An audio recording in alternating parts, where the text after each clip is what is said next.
Fala galera, tudo certo, gente? Bom, esse é o nosso primeiro vídeo do ano, vamos começar já a ver os conteúdos que a gente está trabalhando em sala de aula. Agora numa nova abordagem, mais alguns exemplos, uma outra visão, mas que vai complementar e vai ajudar a relembrar o que a gente está vendo na sala. É claro que vai faltar algum exemplo que a gente fez na sala de aula, ou vai ter algum exemplo aqui que a gente não viu durante as aulas, mas a ideia é a gente ter uma outra abordagem, uma outra explicação para ajudar vocês a estudarem. Então, bons estudos, bons exercícios, qualquer dúvida que vocês tiverem, vocês sabem que podem me procurar na sala de aula ou até nos corredores da escola, em qualquer outro lugar, sabem que eu estou à disposição. Então, bons estudos e até a próxima.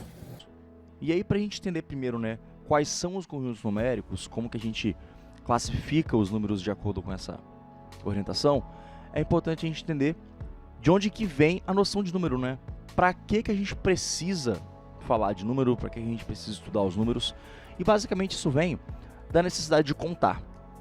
Sempre tem aquela historinha, né, lá do pastor antigamente, tendo que contar as ovelhas, mas também pode ser a necessidade de uma família que precisa saber quanto que tem de comida, se dá para alimentar todo mundo, até questões de hoje em dia mesmo, né? Eu comentava com os meninos na sala de aula que, por exemplo, se a coordenadora ou o coordenador bate na porta da sala para saber quantos alunos estão presentes na sala, e essa pessoa começa a contar 1, 2, 3, 4, 5, assim por diante, no fim das contas, o que está sendo feito? A gente está pegando cada um dos objetos ou cada uma das pessoas e está relacionando a um símbolo. O símbolo esse que a gente gosta de chamar de número. E aí, a partir dessa necessidade de contar, surge o nosso primeiro conjunto, que é o conjunto dos números naturais.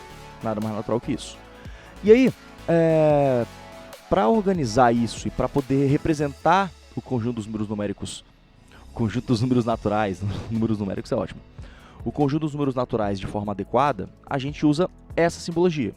O Nzinho, N de naturais, e representa por meio dessas chaves, né? Todo conjunto pode ser representado por meio de uma chave abrindo e uma chave fechando, ou seja, tudo que está dentro do conjunto está envolto por esse sinal.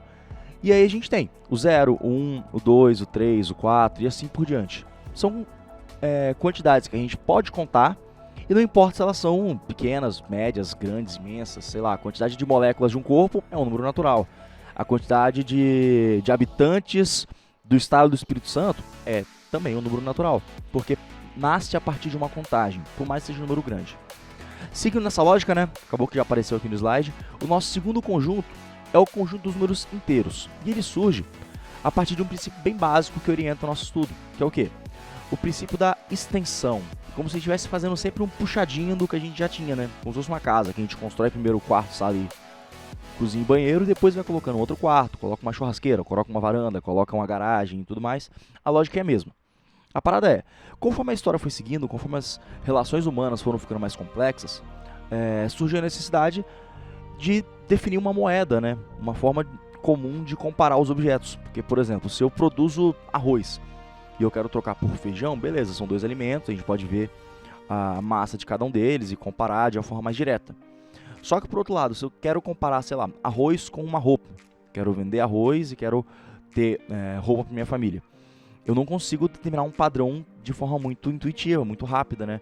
Então, para determinar um padrão que vá orientar essa troca de materiais, que a gente determina a necessidade do dinheiro. E a partir das relações de comércio, né, da compra e da venda, a gente passa a ter números negativos. Porque, por exemplo, a partir do momento que você compra alguma coisa, você perde dinheiro. A partir do momento que você vende alguma coisa, você acumula dinheiro. E nessa lógica de somar e subtrair, em determinado momento a gente pode ficar com menos dinheiro do que a gente tinha. A gente pode começar a adquirir uma dívida. Então, a partir dessa lógica, surgem os números negativos. E os números inteiros são os naturais acrescentados da versão negativa de cada um deles. Então, se o 1 é um número natural, o menos 1 é um número inteiro. Se o 70 mil é um número natural, o menos 70 mil é um número inteiro. E assim por diante. A gente vai acrescentando a versão negativa de cada um deles. Seguindo nessa lógica, né, aí a gente vai percebendo que as necessidades vão ficando cada vez mais complexas. E aí, por exemplo, se eu quiser, um exemplo que eu dei na sala de aula, se eu quiser pedir para cada aluno escrever o estilo musical que mais gosta no quadro, e para isso eu vou ter que distribuir pincéis para cada aluno escrever. Só que, sei lá, eu tenho 20 alunos na sala e eu tenho 3 pincéis só. Então eu não consigo dar um pincel para cada um, não consigo dar 2 pincéis para cada um. Eu não consigo utilizar uma quantidade natural para eu poder distribuir esses pincéis? Eu vou ter que dividir esses pincéis. Não necessariamente cortar eles no meio, né? Mas fazer um revezamento. Eles vão ter que entregar primeiro, depois entrega para o outro, e usa, escreve e compartilha isso. E nessa lógica de dividir as coisas, de fracionar as coisas, a gente parte para o nosso terceiro conjunto, que é o conjunto dos números racionais. Eles partem das frações, e eu coloquei entre parênteses aí, né, que também considera os números decimais, mas aí já é um caso mais específico, com mais detalhes, né? Por quê? Toda fração pode ser escrita como número decimal. Vai ficar ou um número decimal finito, 0,25, beleza, é um quarto. Então a gente tem uma fração que se transforma em um número decimal finito, ou em uma dízima periódica, que são aqueles números decimais cuja parte decimal, cuja parte depois da vírgula, nunca acaba, mas sempre se repete. Por exemplo, 0,333333333 para sempre, que vale um terço. Ou, sei lá, 0,121212121212, que é igual a 12 sobre 99. Então, a gente tem esses dois casos, mas a recíproca não é verdadeira. Não é todo número decimal que pode ser escrito como uma fração. Então, para a gente não se perder nesse meio termo, né, para não ir em todas as classificações de números decimais, a gente se acostumou a usar de forma mais organizadinha e mais formal, chamar os números racionais de frações. E aí vem essa notação aí embaixo, que para os alunos de primeiro ano causa um certo estranhamento, porque traz alguns símbolos que não estão tão comuns para eles, né? No ensino fundamental a gente não tem tanto acesso a isso.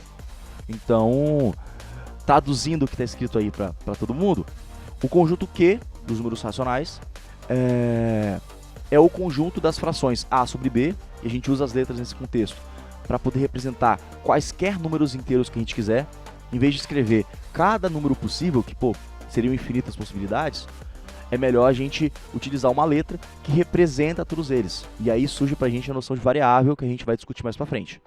E o único detalhe é que o B não pode ser zero. Por quê? Quando o B for zero, a gente vai ter uma divisão por um valor nulo, e isso aí pra gente é uma indeterminação. No ensino médio, a gente não discute muito essa situação, porque é um pouco mais delicada, precisa de um pouco mais de aprofundamento, e já é uma discussão mais para o ensino superior. Mas, por agora, vale a pena a gente guardar que divisão por zero sempre dá bug. Então, por isso, a gente evita o zero nos números racionais. Tranquilo?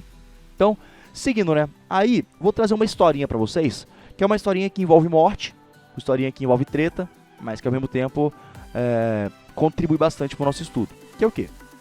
Quem aqui já ouviu falar no Pitágoras? Tio Pete. Termo de Pitágoras e tudo mais, tem uma faculdade com esse nome, tem uma série de lugares com esse nome. E Pitágoras foi um grande pensador da Grécia Antiga. A gente costuma chamar ele de matemático, de filósofo, mas naquela época não existia essa divisão, né?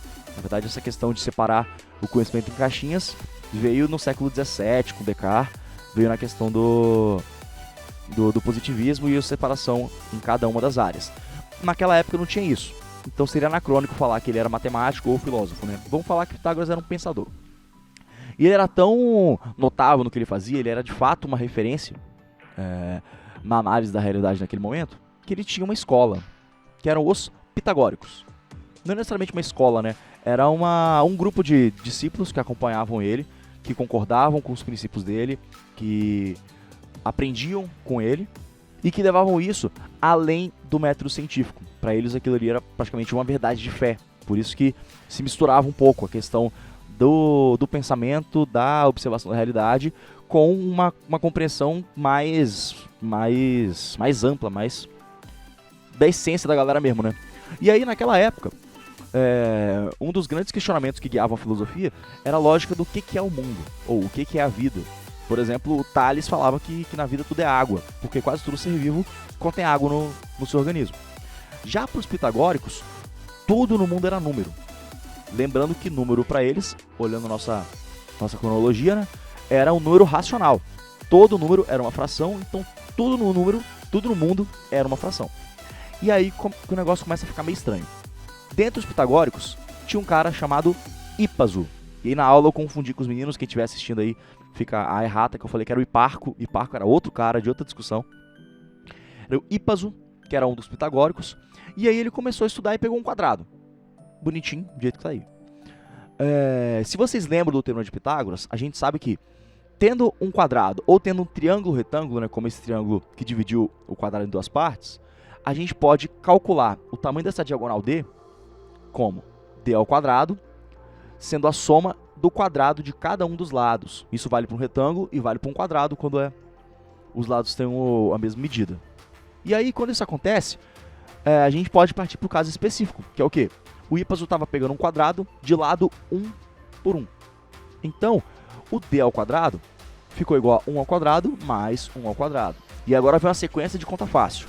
1 ao quadrado é 1 vezes 1, que vale 1 mesmo. Então, nosso d ao quadrado vale 1 mais 1. Pergunta mais difícil do mundo. 1 mais 1, 2. E aqui que o pau quebra. Por quê? Porque ele chegou num número que elevado ao quadrado dava 2. Lembrando que para eles todo número é uma fração. Então ele começou a buscar alguma fração que você possa elevar ao quadrado e dar 2. E ele tentou. Chegou bem pertinho, viu várias aproximações, várias alternativas, só que nenhuma delas dava exatamente isso. E no fim das contas a gente consegue provar, não convém muito para esse contexto, mas a gente consegue demonstrar que não existe nenhuma fração que faça essa característica. Por isso, a gente chega nesse ponto em que o número que a gente conhece hoje como raiz de 2, eu vou mexer depois porque a câmera está aparecendo na frente, a raiz de 2 não é um número racional, não pertence a esse conjunto. E aí, segundo a lenda, dizem que os pitagóricos ficaram tão bolados com isso, acharam tão absurdo o que o Ipasu tinha descoberto, que a galera acabou matando o cara por causa disso, né? Um clássico caso de incoerência e de, sei lá, falta de respeito com um pensamento diferente. E por isso eles mataram o Ipasu, mas a partir desse avanço que ele encontrou, a gente foi percebendo que existem vários outros números. A gente tem o Pi, por exemplo, que é 3,141592, taranã, taranã, taranã, taranã, taranã, ou 0,1, 2, 3, 4, 5, 6, 7, 8, 9, 10, 11, 12, 13 para sempre, chamado constante de Chapernow. E a gente tem uma série de números que não podem ser escritos como frações. E a esses caras, ao conjunto desses números, a gente dá o nome de números irracionais. E a gente representa pela letra I. Tranquilo, natural.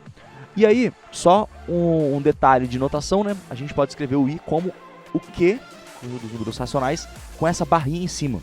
E nesse nosso contexto, essa barrinha em cima significa a noção de conjunto complementar, que é a lógica do conjunto de quem está fora. A gente vai falar um pouco mais disso no próximo episódio, mas basicamente é isso. Se eu tenho um conjunto, por exemplo, dos alunos de uma turma, qualquer aluno que não faça parte dessa turma está no conjunto complementar, porque está fora desse conjunto. Ou, por exemplo, se eu pegar a quantidade de páginas no Instagram que eu sigo, se tem alguma página que eu não siga, então ela está no complementar disso, está do lado de fora desse conjunto. Então, uma definição direta. Ou o número é racional, ou ele não é racional. Ou ele é racional, ou ele é irracional. E aí, depois que a gente chega nessa separação toda, a gente define o nosso último conjunto da aula de hoje, que é o conjunto dos números reais. E aí a gente tem uma outra notação, que é esse Uzinho, que é a notação do conjunto união. E os números reais são compreendidos como a união entre os racionais e os irracionais. Então, vindo nessa ligação, né, dos números naturais, a gente estende para os inteiros, dos inteiros a gente estende para os racionais. A partir dos racionais, a gente percebe que existem os irracionais, e os números reais são a junção desses dois. É como se fosse uma soma de conjuntos, né? A gente pega o conjunto dos racionais, todos os elementos dele, e o conjunto dos irracionais e todos os seus elementos também. A partir da união desses dois conjuntos, a gente tem a noção de número real. É claro que os números reais, eles não são o maior conjunto que existe. Existe uma série de conjuntos maiores do que eles, e mais complexos, e que contém os números reais. Mas isso não faz parte do nosso estudo para agora, considerando que essa é uma aula de primeiro ano. Mais para frente, no terceiro ano, indo para o ensino superior, vocês vão ter acesso ao conjunto dos números complexos, que é um pouco mais amplo, aos quatérnios e assim por diante, mas não é papo para a aula de hoje. Então, fechando aqui, temos números racionais, números irracionais e da junção dos dois, os números reais. Fechou, galera? Qualquer dúvida que vocês tiverem, podem perguntar aqui no nosso Instagram. Quem quiser comentar alguma coisa, dar algum feedback, galera também que é da área da matemática, que quiser acrescentar algum ponto, fiquem à vontade. Aqui é um espaço pra gente bater papo mesmo, trocar ideia e se ajudar. Fechou?